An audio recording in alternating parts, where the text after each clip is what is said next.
The wind howled outside the small farmhouse, cold enough to rattle the window panes and slip through the cracks in the aging wood, as Eliza Warren sat at her kitchen table staring at the final notice from the bank, the harsh red letters cutting deeper than any winter chill ever could. At 23, she had already tasted a grief that aged the heart. Her husband Thomas had been taken from her almost a year ago in a logging accident that happened so quickly, the world hadn't even paused to let her catch her breath.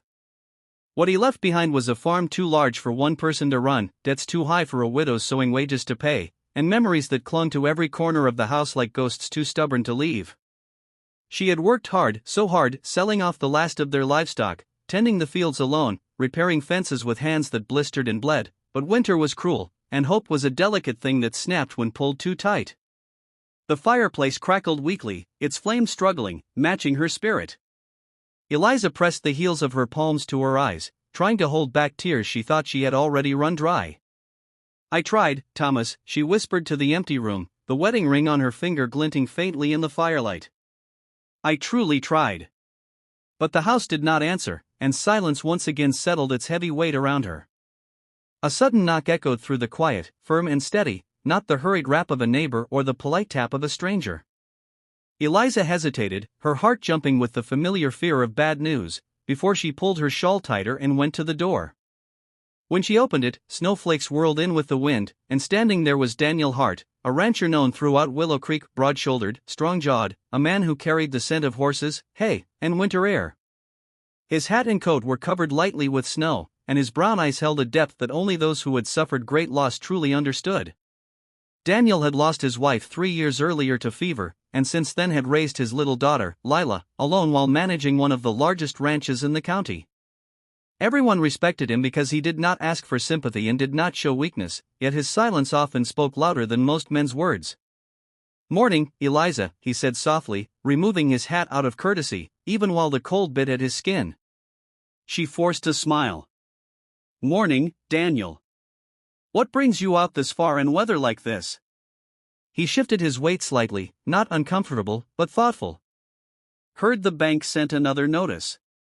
The embarrassment hit her instantly, hot and sharp, as if the letter had branded her. Small towns had no fences strong enough to keep news in or out. "It's nothing I can't manage," she lied, her voice catching on the edges. Daniel didn't look at her with pity. Pity was worse than cruelty, but with the quiet understanding of someone who knew what it meant to lose more than you could afford. "You shouldn't have to manage it alone." The words stopped her breath. No one had said anything like that to her since Thomas passed. People brought casseroles and condolences, then returned to their own lives. She swallowed, her throat tight. "There's nothing left I can give in return." Daniel's jaw tightened, just slightly, like he had expected her to say that. "There might be." The wind whipped between them, cold and sharp, but the air felt suddenly still. "My daughter needs a mother," he said quietly, looking past her shoulder into the dim house that seemed too large for one woman. "And my ranch needs hands I can trust." Her heart pounded hard enough she felt it in her fingertips. She understood what he was offering without him having to finish it: an arrangement, a partnership, maybe a marriage in name only.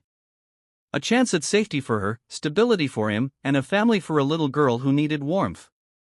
But love, the dangerous, unpredictable flame, was not part of it. Or so it seemed. Eliza's voice was barely audible as she answered, "You mean your name, your home, in exchange for mine?"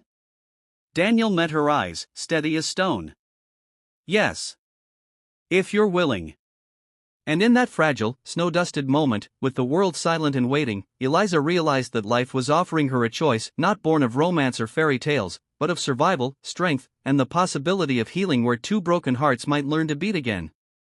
Eliza did not answer Daniel right away. The weight of his offer pressed heavy on her chest like the winter sky pressing down on the land.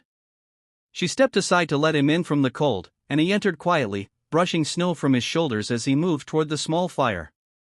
The warmth inside was faint and fading, and Daniel noticed how her hands trembled slightly, not from fear, but from cold and exhaustion. She poured him a cup of tea from the kettle that never seemed to boil quite hot enough anymore, and they sat at the worn wooden table, the final notice still lying there between them like a third presence. For a moment, neither spoke. Eliza stared at the steam rising from her cup, trying to gather her thoughts. Marriage, she finally murmured, not lifting her eyes. You're offering marriage? Daniel nodded once. A marriage of practicality, he said, his voice steady. You'd have a home. Stability. A place where you wouldn't have to fight every day just to keep from losing what you have left. And Lila, she needs a woman's presence. Someone gentle. Someone who understands loss. His words were simple, but they carried truth, the kind that could not be argued against. Eliza's heart ached at the thought of the small girl who clung to her father's hand when they passed through town, her eyes too quiet, too watchful for someone so young. Eliza took a slow breath. "And what about your heart, Daniel?" she asked softly. It was a question she didn't plan to speak, but once it left her lips, it lingered between them like the crackling fire. Daniel did not look away. "My heart is still healing," he admitted. "Perhaps yours is too." He paused, choosing his words with the same care he used when repairing a fence, patient, precise. "I'm not asking for love today. I'm asking for partnership. Mutual respect. A household with warmth again." Eliza felt something shift inside her, not love, not yet, but a quiet understanding, almost like hope testing the air. She thought of the farm, the long winter ahead, the letters she could not bear to open anymore. She thought of the nights she cried into her pillow where no one could hear.